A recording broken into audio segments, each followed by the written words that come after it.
Pep and his City hierarchy are reportedly happy to pay up to 60 million for Lucas Paqueta. Let's get more on this with the Guardian's Manchester correspondent, Jamie Jackson. Jamie, good morning. Good morning, Jamie. Good morning. Jamie, do you think they'll get the player? 60 million we're talking about?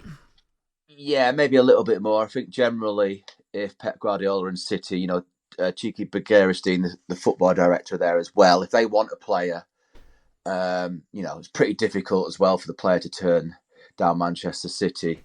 And this is classic City, really, and Guardiola always looking to strengthen, to sort of freshen up the squad. Because remember, they've won the title the last 3 years, and so part of what's going on here is bringing in, fresh, sort of hungry players who haven't done that, who want to win stuff. And so, what's he worth, Jamie? Do you reckon, Paqueta? Because he had a good 3 months, but the start of the season wasn't great. Is he an £85 million player, like the Moose is saying? Well, it's a very good question, Gab. I mean, once City come, maybe there's a bit of a City premium, on any player. But I know what you mean. He hasn't exactly set West Ham or the Premier League alight. But, if Guardiola thinks you're a player, then obviously West Ham are looking at that thinking, well, if Pep Guardiola wants you, then you're going to have to pay what we believe. Listen, I'm not saying he's going to be a first choice player there at all. You've only got to look at what happened or what's happened with Calvin Phillips, who was an England first choice, England Player of the Year, right, when he kind of went there from Leeds. So, I think he's, a squad player at first. Whether he's worth that money, who knows? I mean, the way the transfer fees are going, even for football, it's going a little bit crazy again, I'd say. So I can sort of see why it is that region of price. Jamie, you mentioned Calvin Phillips there. Was it a fallout or something? He just hasn't figured, has he? Well, two things happened, really, with regard to him not playing. If you remember, when he came back from the World Cup, Pep Guardiola came out and basically said he was overweight, which is not great, is it, for any football? And if Guardiola's saying that, you just wonder exactly what's happened. That food was decent in Qatar. Very good, mate. Very good.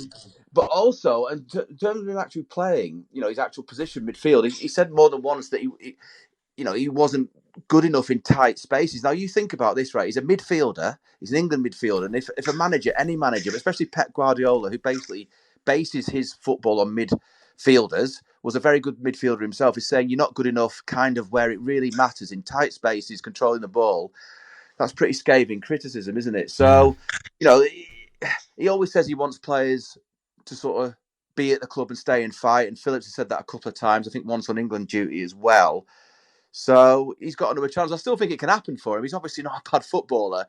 People look at the Grealish situation in his first year, but the only thing I'd say is Grealish did play more in that first year. Yeah, but he wasn't regular. Yeah, exactly. I mean, Phillips' first start last season in the Premier League was the very last game of the season when they'd already won the title, and I think that says it all, really. What about Phil Foden? Is Phil, look, he should have put the game to bed, shouldn't he, with that chance? Give the goalkeeper a great, it was a great save from Ramsdale, but it should have been 2-0 there, game over.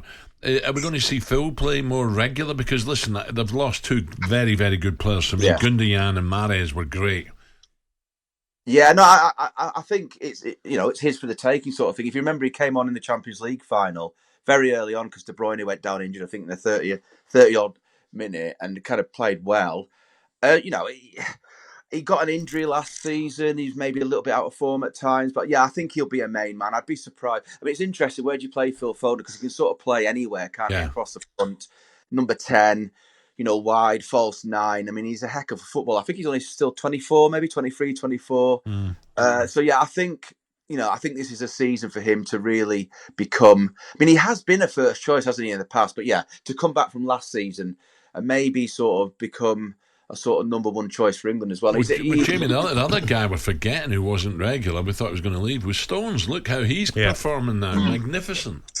Yeah, listen, it happens a lot at City. I can remember seeing John Stones during lockdown because we used to sit near where the Manchester City's, subs were, and looking at him thinking, this is sort of 2020, 2021, thinking, is he ever going to get back? And yeah, I mean, he obviously... he's had 2 or 3 chances to come back, and then last season, obviously, look at him. So yeah, Guardiola, to a certain extent, Guardiola does this, if players aren't completely on it, but he also likes the competition. So you'll like the idea of Foden having to fight to get back in, Phillips, he needs this because, as I say, trying to win the English League title for a fourth year on the trot will be a record. Yeah, very tough. Before. So, and part of that, he needs to freshen up mentalities and competition. So, he'll be using this Pep Guardiola. He's very clever that way. Jamie, I wanted to ask you about Maguire and McTominay. He's looking like they're both going to leave. Who do Manchester United replace them both with? Well, Pavard, I think, the sort of Bayern Munich defender, can play full-back and central defence, and then Amrabat maybe for McTominay if he does leave.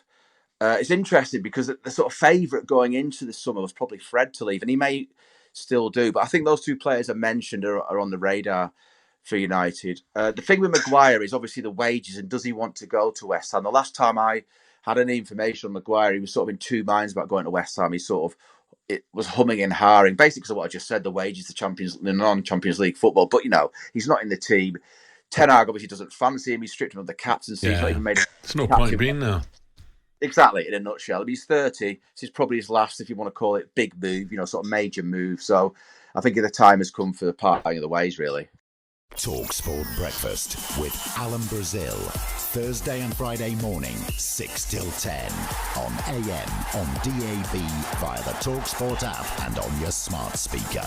talkSPORT.